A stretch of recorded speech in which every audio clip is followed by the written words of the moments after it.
हमें काम में दिल और आत्मा और शरीर को डुबो देना चाहिए, और जब तक हम एक विचार और केवल एक के लिए सब कुछ त्यागने के लिए तैयार नहीं हो जाते, तब तक हम कभी प्रकाश नहीं देख पाएंगे। आइए हम नाम या प्रसिद्धि या दूसरे पर शासन करने की इच्छा के बिना काम करें। आइए हम काम, लाभ के लालच और क्रोध के तिरबंधों से मुक्त हों। और यह सच्चाई हमारे साथ है। किसी और को दोष मत दो, अज्ञानों की गलती मत करो, कमजोरी को कभी भी अपने दिमाग पर हावी होने ना दें।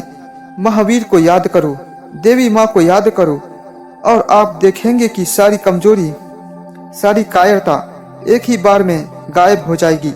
मुझे उस हिंदू पर दया आती है जो यीशु मसीह के चरित्र में सुंदरता नहीं देखता है।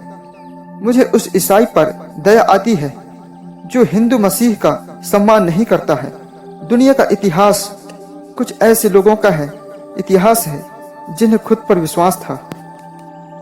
वह विश्वास भीतर के देवत्व को पुकारता है। तुम कुछ भी कर सकते हो। आप तभी असफल होते हैं जब आप अनंत शक्ति को प्रकट करने के लिए पर्याप्त प्रयास नहीं करते हैं। जैसे ही कोई व्यक्ति या राष्ट्र विश्वास खो देता है, मृत्यु आ जाती है। अगर मैं नासरत के यीशु के दिनों में फिलिस्तीन में रहता, तो मैं अपने आंसुओं से नहीं बल्कि अपने दिल के खून से उसके पैर धोता। ऋषि अक्सर भौतिक विज्ञान से अनभिज्ञ होते हैं क्योंकि वे गलत किताब पढ़ते हैं। अंदर की किताब और वैज्ञानिक अक्सर धर्म से अनभिज्ञ होते हैं क्योंकि वे भी गलत किताब पढ़ते हैं। बाहर की किताब ज्ञान, भक्ति, योग और कर्म, ये चार मार्ग हैं जो आध्यात्मिक स्वतंत्रता की ओर ले जाती है। व्यक्ति को उस मार्ग का अनुसरण करना चाहिए जिसके लिए वह सबसे उपयुक्त है। लेकिन इस युग में कर्म योग पर विशेष बल देना चाहिए। सत्य को हजार अलग अलग तरीकों से कहा जा सकता है, फिर भी हर एक सत्य हो सकता है। मनुष्य ब्रह्म की निकटतम दृष्टिकोण है। घूंघट हटाने के लिए, बंधन और भ्रम को दूर करने के लिए काम और पूजा आवश्यक है। शरीर परिवर्तन की एक श्रृंखला का नाम है। जब भी हम एक उच्च दृष्टि प्राप्त करते हैं तो निम्न दृष्टि अपने आप गायब हो जाती है। जैसे ही अत्यधिक आसक्ति आती है, मनुष्य स्वयं को खो देता है।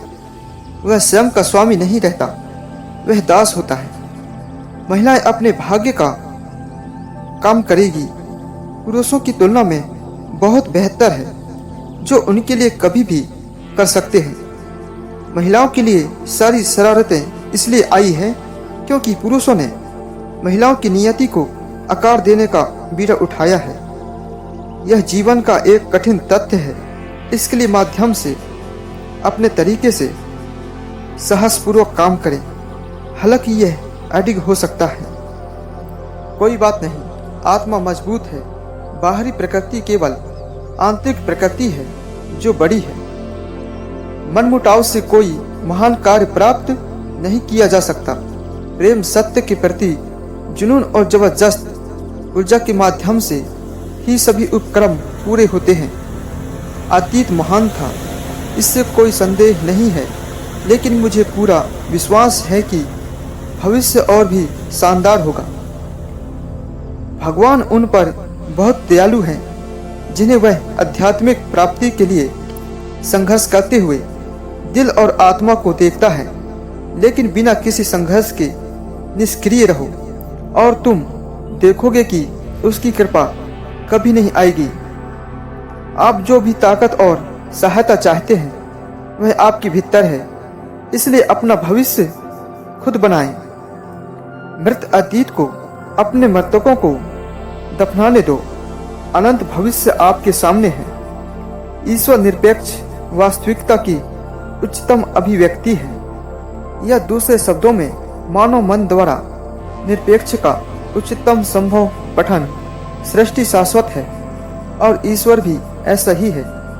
यह शांत, क्षमाशील, समता मूलक, संतुलित मन है जो सबसे अधिक कार्य करता है। लोग इतने डरे हुए हैं क्यों? इसका जवाब है कि उन्होंने खुद को असहाय और दूसरों पर निर्भर बना लिया है। हम इतने आलसी हैं, हम खुद कुछ करना नहीं चाहते। हम चाहते हैं कि एक व्यक्तिगत ईश्वर, एक उद्धारकर्ता हमारे लिए सब कुछ करे।